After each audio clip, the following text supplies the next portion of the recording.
ABP news की खबर का असर हुआ है। अजमेर दरगाह के डीएसपी संदीप सारस्वत को हटा दिया गया है। उन्हें एपीओ किया गया है, यानी अवेटिंग पोस्टिंग ऑर्डर। इसे दूसरे शब्दों में कहें तो उन्हें लाइन हाजिर कर दिया गया है। गिरफ्तारी के समय सलमान को नशे में होने की बात कहकर बचाव करने की सलाह देते नजर आ रहे थे सारस्वत। वीडियो वायरल होने के बाद सरकार ने आदेश जारी करके उन्हें एपीओ कर दिया है। ये बड़ी जानकारी हम आपको दे रहे हैं। अजमेर में दरगाह के खादिम सलमान चिश्ती को गिरफ्तार करने के लिए जब पुलिस टीम गई तो डीएसपी संदीप सारस्वत वहां मौजूद थे और उन्होंने सलमान चिश्ती को यह सलाह दी थी कि जब भी पूछताछ हो यह कहना कि मैं नशे में हूं ताकि बचा सके। डीएसपी संदीप सारस्वत के खिलाफ राजस्थान सरकार ने जो कार्रवाई की है, दरअसल उसकी पटकथा वायरल वीडियो के सामने आने के बाद से ही लिखी जा चुकी थी। आपके चैनल एबीपी न्यूज ने इस वायरल वीडियो की न सिर्फ पड़ताल की बल्कि इंडिया चाहता है शो में कल रात 8 बजे सुमित अवस्थी ने डीएसपी संदीप सारस्वत से इस वीडियो, उनके बयान को लेकर 2 टूक सवाल भी पूछे। आपको सिलसिलेवार ढंग से इस इंटरव्यू के हर पहलू को दिखाएंगे ताकि पूरा मामला समझ में आ सके और राजस्थान पुलिस पर खादिम सलमान चिश्ती को बचाने के जो आरोप लग रहे हैं वो पूरा मामला साफ हो सके। पहले संदीप की सफाई देखिए, फिर आगे आपको सुनवाएंगे कि पूरा मामला आखिर किस तरह से बना। आप उस वीडियो में, गिरफ्तारी वाला वीडियो है, ऐसा दिख रहा है कि आप चिश्ती को समझा रहे हैं। वो वीडियो में आपकी आवाज है, आप कह रहे हैं कि बोल नशे में हूं तभी तो बचा पाएंगे। देखिए, यह व्यक्ति नशे का आदी रहा है और इसके परिजनों के अनुसार ये बाइपोलर डिसऑर्डर नामक बीमारी से भी ग्रसित है। तो रात को 1:30 बजे हम इसको जब लाने गए थे तो हमने पूरी स्ट्रेटेजी बनाई थी कि इसको पूरी तरह काउंसिल करते हुए हमें लेकर आना है और किसी प्रकार का ये सेल्फ हार्म पुलिस कस्टडी में भी ना करे और लाने के दौरान भी ना करे। इसी स्ट्रेटेजी का ये पार्ट था, उसको इस तरह काउंसिल करना। और जहाँ तक इन्वेस्टिगेशन की बात है, हमने सारस्वत साहब, सॉरी, ऐड की है। डिप्टी एसपी साहब, सॉरी मैं बीच में टोक रहा हूँ आपको। ये काउंसलिंग ऐसी होती है?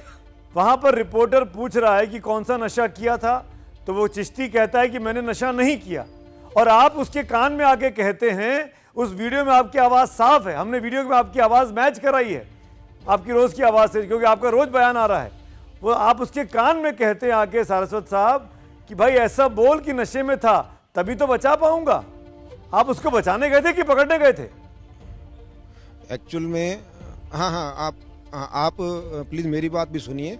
एक्चुअल में क्या है, ये नशे का आदी है और कोई भी नशेड़ी जो है वो इस प्रकार नहीं कहेगा कि मैं नशा करता हूँ। हमें कुछ चीज़ें स्ट्रेटजी के अनुसार कन्फेशन भी करवानी पड़ती हैं और उसी का ये पार्ट था। और हमने हमारी इन्वेस्टिगेशन जो है उसमें किसी प्रकार की कोई ढिलाई अभी तक नहीं बरती है और यह सिर्फ उसको लाने के लिए हमारे उच्च अधिकारियों के निर्देश थे कि उसे बाई हुक और क्रुक हमें थाने तक लेकर आना है। और थाने में भी क्योंकि ये पहले भी अनप्रेडिक्टेबल बिहेवियर शो कर चुका है कि अपना दीवार पर सर मारना और अपने परिजनों को हर्ट करना। इसने अपनी मदर के साथ भी थोड़े टाइम पहले मारपीट की थी। इन सब चीज़ों को ध्यान में रखते हुए ही हमने इस प्रकार की स्ट्रेटजी बनाई थी कि हम इसकी काउंसलिंग करके इसको प्रॉपर थाने तक लाएं। हमारा इसमें किसी प्रकार का ये स्ट्रेटजी का हिस्सा था और हमारी इन्वेस्टिगेशन भी बिल्कुल सही दिशा ये स्ट्रेटजी और काउंसलिंग का हिस्सा था कि मैं आपको बचा पाऊंगा। बिल्कुल बिल्कुल। आप बचाने गए थे कि पकड़ने गए थे? मैं ये जानना चाह रहा हूँ, हिंदुस्तान के तमाम दर्शक जानना चाहते हैं। देखिए, पकड़ने के लिए एक्चुअल में क्या है कि ये जो मोहल्ला है ये काफ़ी संकरा टाइप का मोहल्ला है और यहाँ काफ़ी भीड़ इकट्ठी हो चुकी थी।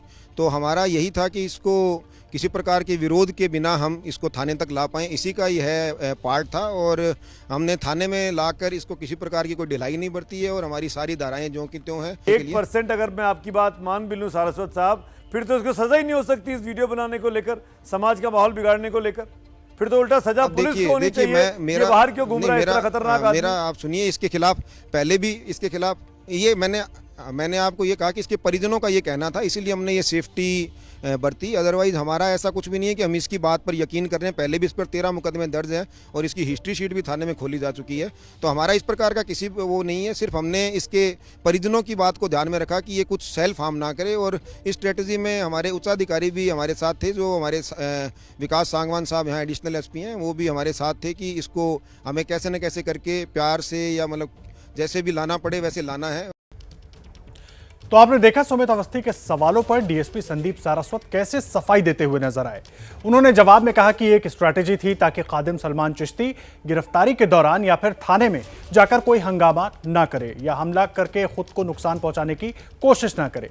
यह पूरा घटनाक्रम क्रिमिनल साइकोलॉजी के तहत आता है।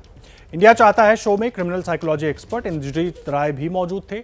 डीएसपी संदीप सारस्वत के सामने ही उन्होंने उनकी इस थ्योरी को गलत साबित कर दिया। इंद्रजीत राय, हमने वीडियो हाँ जी, देखा, बताइए। आपने वीडियो देखा, हमने भावभंगिमाएं देखी सलमान चिश्ती की भी और सारस्वत साहब की भी, जो हमारे साथ लाइव है इस टाइम पे, डिप्टी एसपी हैं।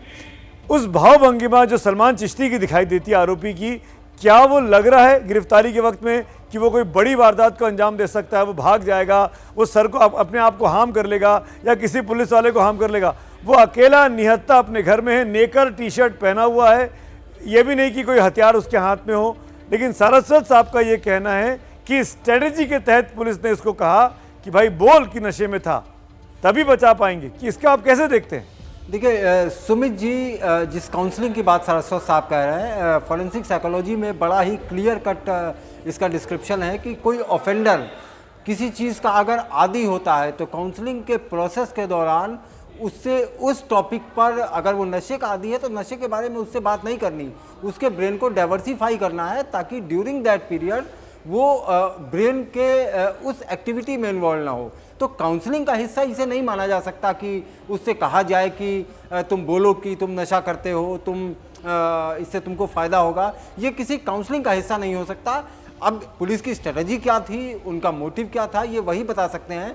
लेकिन किसी भी तरह ये स्ट्रेटजी, किसी तरह की काउंसलिंग या ऑफेंडर कुछ कर न ले, कुछ आगे न कर दे, उसका पार्ट मुझे लगता है कि बिल्कुल नहीं होता। इसका क्लियर कट डिस्क्रिप्शन आप फॉरेंसिक्स के एक्सपर्ट इंद्रजीत, इसीलिए मैं सारस्वत साहब के पास जाता हूँ। सारस्वत साहब, काउंसलिंग का हिस्सा नहीं हो सकता, आपकी स्ट्रेटेजी का हिस्सा मान सकते हैं एक बार, पर काउंसलिंग का तरीका ये नहीं है। मैं यही कहना चाहूँगा आपको कि मैं हो सकता है कि मैं जो हमारे एफएसएल एक्सपर्ट आपने बुलाए हैं उनके जितना नॉलेजेबल ना हूं। उस समय मौके की नज़ाकत को देखते हुए जो हमें ठीक लगा वो हमने किया, और मुकदमा, ये वीडियो वायरल होती तुरंत हमने सख्त से सख्त धाराओं में दर्ज किया है और इसके खिलाफ कड़ी से कड़ी कानूनी कार्रवाई करके इसको सज़ा दिलवाई जाएगी। ये मेरा कमिटमेंट है। बाकी ये ऑफ द रिकॉर्ड वीडियो तो रात को आया, कोई क्रिमिनल को हार्डकोर क्रिमिनल है, और अब आप हार्डकोर क्रिमिनल कह रहे हैं, अभी आप बाइपोलर कह रहे थे सारस्वत साहब, आपको बताना पड़ेगा ये घर के अंदर ये दो बातें क्यों कर रहे हैं? देखिए, मैंने आपको उसके परिजनों का वर्जन बताया है। हमें कस्टोडियल वायलेंस का भी ध्यान रखना पड़ता है कि कस्टोडियल, आपको पता है कि पुलिस कस्टडी में अगर कोई किसी को हार्म होता है तो उसके लिए पूरा थाना और उच्चाधिकारी भी जिम्मेवार माने जाते हैं। इसी की स्ट्रेटेजी के तहत हमारा ये था कि इसको हम सुरक्षित ले आएँ और इसकी इस प्रकार से काउंसलिंग करें कि इसको लगे कि हाँ, पुलिस में मेरा बचाव कर। इंडिया चाहता है शो में डीएसपी संदीप सारस्वत अपनी कार्रवाई के पीछे बार बार अपने सीनियर्स यानी उच्चाधिकारियों के आदेश का हवाला भी दे रहे थे। उन्होंने ये भी कहा कि उनकी अजमेर दरगाह क्षेत्र में महज 1 महीने पहले ही तैनाती हुई है और वो अपने सीनियर्स का ही ऑर्डर फॉलो कर रहे थे। मैं उच्चाधिकारियों से लगातार ये निर्देश मिल रहे थे कि इस व्यक्ति को जल्द से जल्द सलाखों के पीछे लाया जाए, और हमारे आईजी साहब, एडीजी पीएचक्यू से हमारे लगातार इस मामले की मॉनिटरिंग कर रहे थे, और इसी के तहत हमने अलग अलग टीमें बनाकर और इसको लगातार 2 दिन से हमारी कड़ी मेहनत हमारी टीम की रही और उसके आधार पर हमने गिरफ्तार किया। तो उच्चाधिकारियों ने तो हमेशा यही कहा कि इसके विरुद्ध इसको जल्द से जल्द पकड़ा जाए, और इसी प्रेशर में हम रात को देखिए, डीएसपी संदीप सारस्वत पर कार्रवाई हो गई, लेकिन उन्होंने एबीपी न्यूज पर जो कहा, जो बयान दिया, उससे कुछ सवाल भी उठते हैं। सबसे पहला और अहम सवाल यह है कि डीएसपी संदीप सारस्वत पर कार्रवाई हो गई, सीनियर्स पर भी कार्रवाई होगी? ये बड़ा सवाल है। दूसरा सवाल, क्या सीनियर पुलिस अधिकारी धमकीबाज सलमान को बचाना चाहते हैं? तीसरा और अहम सवाल, क्या डीएसपी पर सीनियर्स का दबाव था कि सलमान चिश्ती को बचाना है? ये वो अहम सवाल हैं जो इस पूरे मामले में कार्रवाई के बाद उठ खड़े हुए हैं, और इनके जवाब कहीं ना कहीं राजस्थान पुलिस को और वहां के उच्चाधिकारियों को देने होंगे।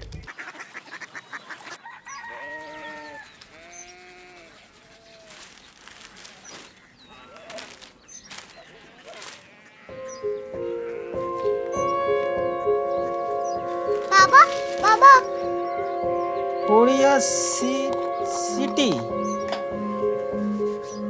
जानी ना।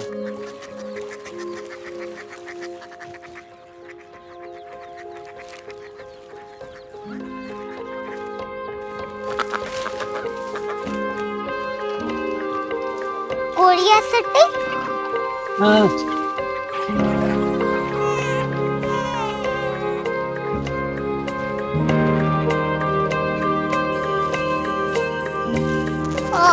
कोरिया सिटी कहाँ पे है?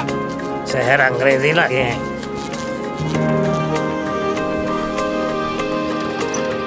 Korea city.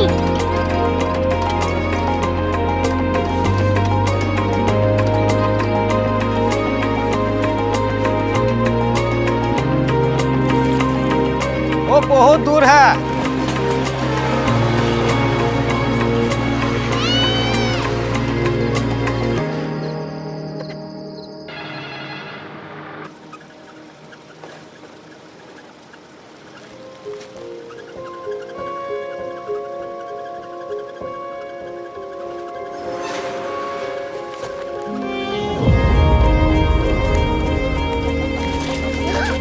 Korea city.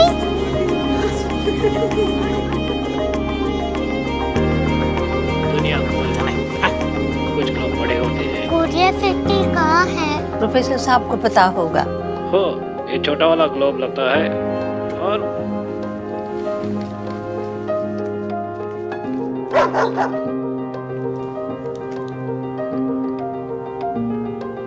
पता नहीं, मेरी बेटी से जाके मिल लो, शायद उसे मालूम हो।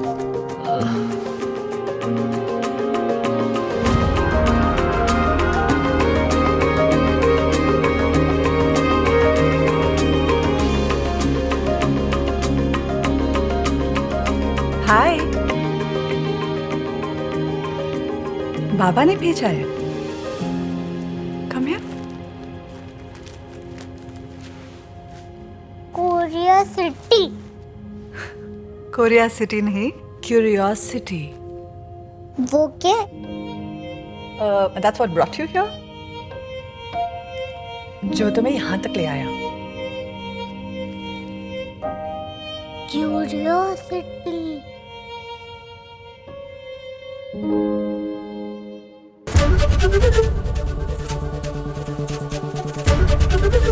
एबीपी न्यूज आपको रखे आगे।